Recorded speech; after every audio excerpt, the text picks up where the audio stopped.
Good morning, everybody. I'm S.K. Sinha with my 7th video lecture. So, today we will discuss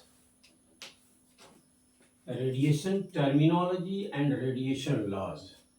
Since radiation is very important in remote sensing, so we must know the different type of terminology which are used as well as different laws of radiation. So, let us start. So there are two very important term. One is a specular and second is a Lambertian surface.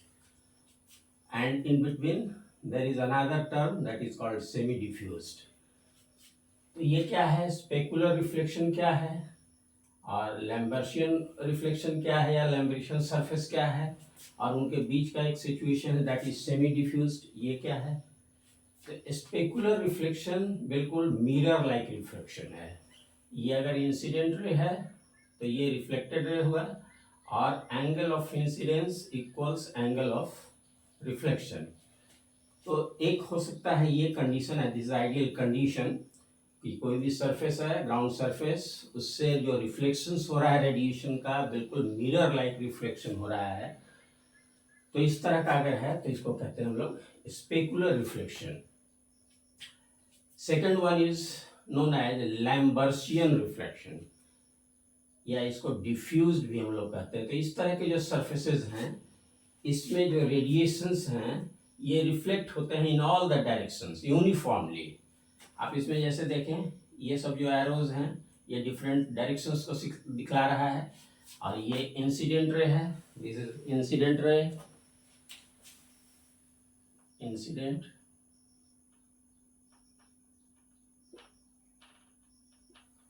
यहाँ पर ये incident ray था। तो यहाँ पर क्या हो रहा है कि ये जो रिफ्लेक्शंस है it is uniform in all the directions. तो दूसरा सिचुएशन ये हो सकता है। बट जो नेचुरल सरफेस है, ग्राउंड सरफेस है, तो वो ये दोनों ही सिचुएशन नहीं है, स्पेकुलर भी नहीं होता, लैम्बर्शियन भी नहीं होता है, बल्कि ये कहलाता है सेमी डिफ्यूज्ड। सेमी डिफ्यूज्ड का मतलब हुआ कि ये अगर इंसिडेंट रे है, इंसिडेंट रेडिएशन है, तो ये डिफ्यूजन होगा, रिफ्लेक्शन होगा, but not uniform, non uniform reflection होगा। तो दिस इज सेमी डिफ्यूज्ड। तो ये टर्म है, तीन टर्म बड़ा इंपॉर्टेंट है। नाउ एक है इरेडियंस, दूसरा जो टर्मिनोलॉजी है that is exitance which is also known as emittance, and the third term is radiance. तो ये तीन जो टर्म है ये भी बड़ा इंपॉर्टेंट है एंड वी मस्ट अंडरस्टैंड क्या है। तो पहले हम लोग इरेडियंस की बात करें। तो इरेडियंस क्या है कि यूनिट एरिया पे जो भी रेडिएशंस इंसिडेंट होता है that is called irradiance. So irradiance is the radiant flux incident upon unit area. अब जैसे यहाँ पे सपोज ये एक एरिया है, एरिया ए, और ये this is the radiant flux, incident radiant, incident radiations. So if radiant flux is phi and the area on which it is incident it is A, then irradiance, जिसको कि हम लोग E से denote करते हैं normally, तो irradiance will be phi upon A। तो this is irradiance। इसका जो यूनिट होता है द यूनिट इज वाट पर मीटर स्क्वायर। तो वाट पर मीटर स्क्वायर इसका यूनिट है। दूसरा जो टर्म है दैट इज कॉल्ड एक्सिटेंस, जिसको हम लोग इमिटेंस भी कहते हैं, और simply this is nothing but the reflectance. तो जो रिफ्लेक्ट करता है वही है एक्सिटेंस और immittance. So it is nothing but reflectance. तो एक्सिटेंस बिल्कुल जस्ट इसका उल्टा हुआ। इसमें क्या था कि यूनिट एरिया पर जितना रेडिएशंस इंसिडेंट हो रहा है दैट इज कॉल्ड इरेडियंस। एक्सिटेंस में ठीक उल्टा है, the radiant flux leaving the per unit area, यहाँ से ये फिर रिफ्लेक्ट बैक भी होगा, तो इसको कहते हैं हम लोग एक्सिटेंस। दिस इज द एरिया है ना। ये यूनिट एरिया अगर है, यहाँ से जितना भी रेडिएशन रिफ्लेक्ट बैक हो रहा है, रिटर्न हो रहा है, इसको हम लोग कहेंगे एक्जिटेंस और इमिटेंस।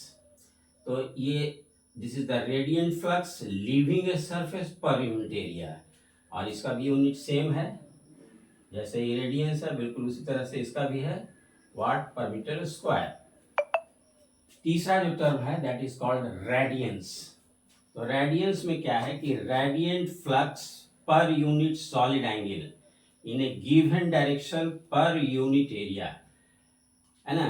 तो इसमें क्या होता है कि ये एक यूनिट एरिया है, इस यूनिट एरिया से कितना रेडिएशन यहाँ से रिफ्लेक्ट बैक होगा थ्रू ए कोन, और ये जो कोन है ये भी यूनिट कोन होना चाहिए, मीन्स जो उसका सॉलिड एंगल है इट मस्ट बी यूनिट। तो यूनिटी सॉलिड एंगल वाले कोन से जितना radiant flux per unit area से क्रॉस करेगा, यहां से छोड़ेगा, दैट इज कॉल्ड रेडियंस। तो रेडियंस का जो यूनिट होता है दैट इज वाट पर मीटर स्क्वायर पर स्टेरेडियन।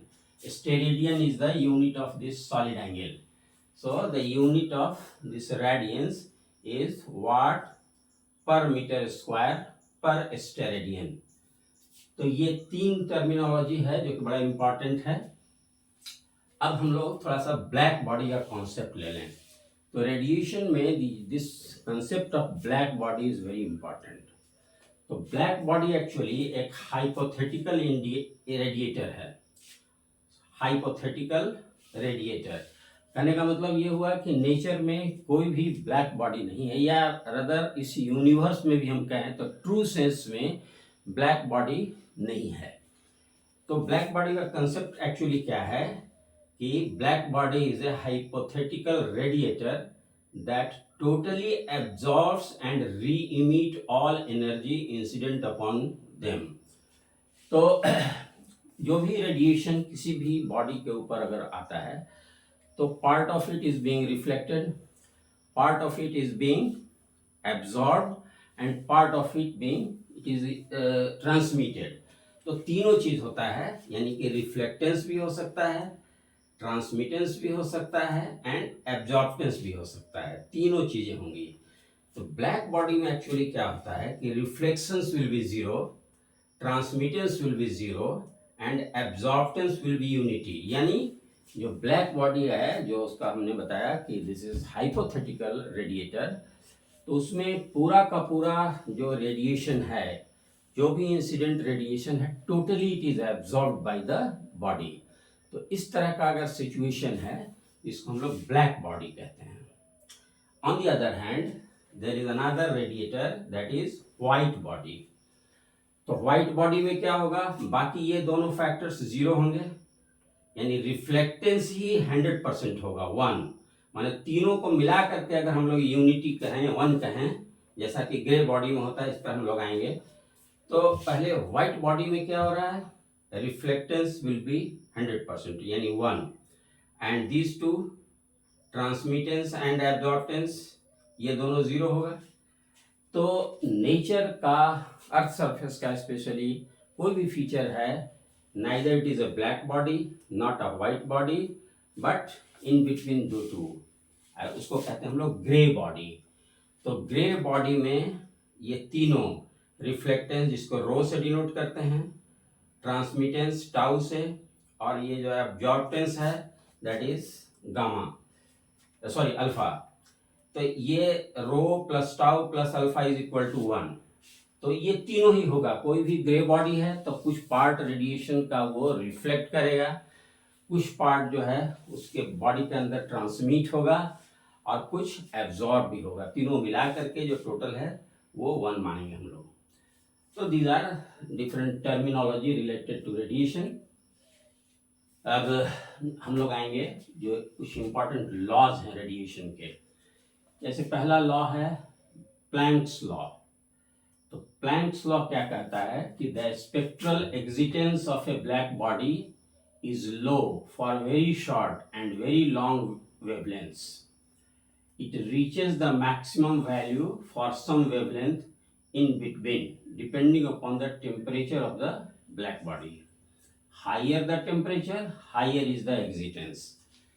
तो ये प्लैंक्स लॉ इम्पॉर्टेंट है, ये कहता है कि किसी भी चीज का जो स्पेक्ट्रल एग्जिटेंस है, एग्जिटेंस ऑलरेडी हम लोगों ने डिस्कस किया हुआ है कि ये जो है रेडिएशन जो छोड़ रहा है यहाँ से, उसकी बात कर रहा है कि spectral exitance of a black body is low for very short and very long wavelength. अब यहाँ पर आप देखें, ये एक डायग्राम है, इसमें वेवलेंथ को हम लोगों ने प्लॉट किया है इस हॉरिजॉन्टल एक्सिस पे, और इस पे जो है स्पेक्ट्रल एग्जिटेंस है। तो स्पेक्ट्रल एग्जिटेंस और ये है वर्सेस वेवलेंथ, ये प्लॉट किया हुआ है। और ये जो डिफरेंट कर्व्स हैं, ये कर्व्स स्पेक्ट्रल एग्जिटेंस कर्व है और अलग अलग टेम्परेचर पर है। केल्विन में टेम्परेचर है 6000 kelvin, 4000 kelvin, 3000 kelvin, 2000, 1000 kelvin, 500, like that. तो इसमें हम लोग देखते क्या है कि जो स्पेक्ट्रल एग्जिटेंस है किसी भी ब्लैक बॉडी का किसी भी एक पर्टिकुलर टेम्परेचर पे, वो क्या होता है, बहुत कम होता है, बहुत शॉर्ट वेवलेंथ पे, और फिर बहुत ज़्यादा वेवलेंथ पे। जैसे हम लोग इसी की बात करें, ये एक कर्व है 6000 केल्विन पे एक कर्व है, तो इसमें जो मैक्सिमम एग्जिटेंस है वो ये है ना, ये जो पिक है। और इधर देखें हम लोग, इस साइड अगर आ जाएं इसके पिक से इधर, तो ये वेवलेंथ कम है, और इसके इधर अगर हम लोग जाते हैं तो वेवलेंथ अधिक है। तो कम शॉर्ट मतलब very short and very long wavelength पे जो एग्जिटेंस है वो कम होता है, और it reaches the maximum value for some wavelength in between. तो आप देखें इसका किसी भी कर्व का देखें तो ये एक पिक है, ये इसका मतलब हुआ कि इस पर्टिकुलर वेवलेंथ पे ये मैक्सिमम एग्जिटेंस है। तो ये एक चीज है। और दूसरी चीज हम लोग इसमें एक और है कि टेम्परेचर जैसे जैसे बढ़ता है ना, जैसे जैसे टेम्परेचर बढ़ता है ब्लैक बॉडी का जो एग्जिटेंस है वो बढ़ता जाता है। तो ये कहलाएगा प्लैंक्स लॉ। तो प्लैंक्स लॉ बहुत इंपॉर्टेंट है व्हाइल वी डील रेडिएशन। दूसरा जो लॉ है that is called Stefan Boltzmann law. तो ये Stefan Boltzmann law it states that the total exitance of a black body is proportional to the fourth power of its temperature। तो जो total एग्जिटेंस है black body का वो proportional होता है fourth power of its temperature. ये kelvin में temperature है तो उसका फोर्थ पावर को, और if we write in the form of equation तो m is equal to sigma t to the power 4। और ये सिग्मा जो है ये क्या है, स्टीफेंस बोल्ट्जमैन कांस्टेंट है, दिस इज अ कांस्टेंट। ये प्रोपोर्शनल था एग्जिटेंस, ये प्रोपोर्शनल था t टू द पावर 4 का, इसको इक्वेशन के फॉर्म में हम लोग लाया है तो m is equal to sigma t to the power 4, और ये स्टीफेंस बोल्ट्जमैन कांस्टेंट है, इसका ये वैल्यू है 5.67 इंटू 10 टू द पावर -8। ये इसका ये कांस्टेंट का ये वैल्यू है। तो this is Stefan's Boltzmann constant. तो ये दूसरा लॉ हुआ। तीसरा जो लॉ है that is called Wien's displacement law. तो वीन्स डिस्प्लेसमेंट लॉ क्या कहता है कि as the temperature of an object is raised the wavelength of peak emission that is lambda max, wavelength है ये लैम्डा, तो lambda max shifts towards the short wavelength side. The wavelength at which a black body radiation curve reaches the maximum is related to its temperature। तो इसको ये wins displacement law ये कहता है कि जो इसका पिक है, कोई भी कर्व का जो पिक है वो शिफ्ट करता है, जैसे जैसे टेम्परेचर बढ़ता है ये किधर शिफ्ट करता है, लोअर वेवलेंथ की तरफ। जैसे हम लोग देखें 300 केल्विन पर ये है इसका पिक, 500 केल्विन पर इधर है, 1000 पर इधर है, तो ये किधर शिफ्ट कर रहा है, 3000 पर इधर है ये है, तो ये शिफ्ट करता है टुवर्ड्स द लोअर साइड, यानी कि जिधर वेवलेंथ कम है उस साइड ये शिफ्ट करता है, और इसी को कहते हैं हम लोग वीन्स डिस्प्लेसमेंट लॉ। तो ये जो विंस डिस्प्लेसमेंट लॉ है उसको हम लोग एक्सप्रेस करते हैं lambda max is equal to a by T. Lambda max ये जो पिक है, पिक इमिशन ये है, और ए अगेन एक कांस्टेंट है, ये कांस्टेंट है, इसका वैल्यू है 2898 micrometre kelvin. So this is the constant, और टी जो टेम्परेचर है वो केल्विन में है। तो ये विंस डिस्प्लेसमेंट लॉ होगा, और इस आधार पर on this basis we can calculate the temperature of any observer, any surface. तो सन का, जैसे फॉर एग्जांपल सन का जो टेम्परेचर हम लोग निकालते हैं using this law, wins displacement law के आधार पर ही निकालते हैं। और ये जो कर्व है 6000 kelvin is the approximate temperature of the sun surface. तो ये जो है, अब इसमें देखें हम लोग, इसका जो पिक है, ये पिक कहाँ पर आ रहा है, पिक लगभग ये है, आ रहा है 0.5 के आसपास आ रहा है, 0.5 माइक्रोमीटर वेवलेंथ पर ये पिक है। तो इसमें हम लोग इस वैल्यू को पढ़ सकते हैं, ये लैम्डा मैक्स जो है ये 0.5 अगर हम लोग रख दें, और ये कांस्टेंट का ये है वैल्यू, उसको हम लोग दे दें, तो ये टेम्परेचर हमारा निकल सकता है। सो this is wins displacement law. इसके बाद एक लॉ और है, that is called Kirchhoff's law.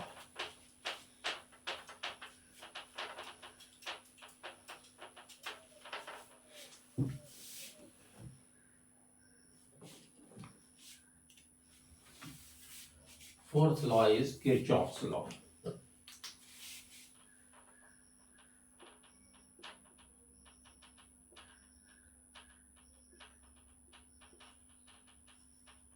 Kirchhoff's law.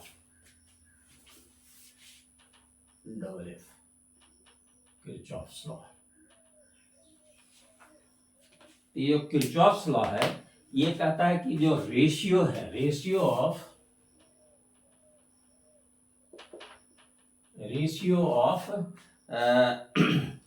emitted radiation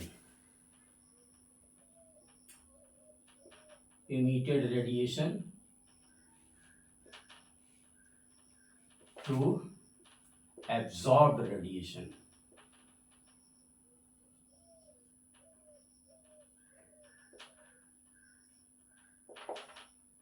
is same when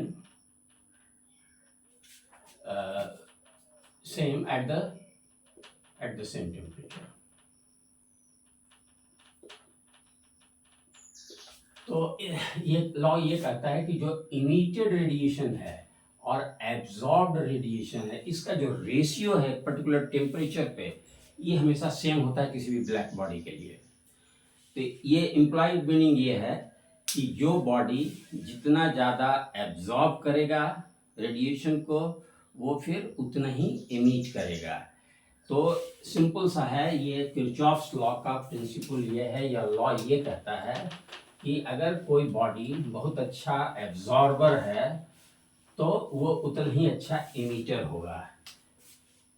तो important is good absorber are good emitters.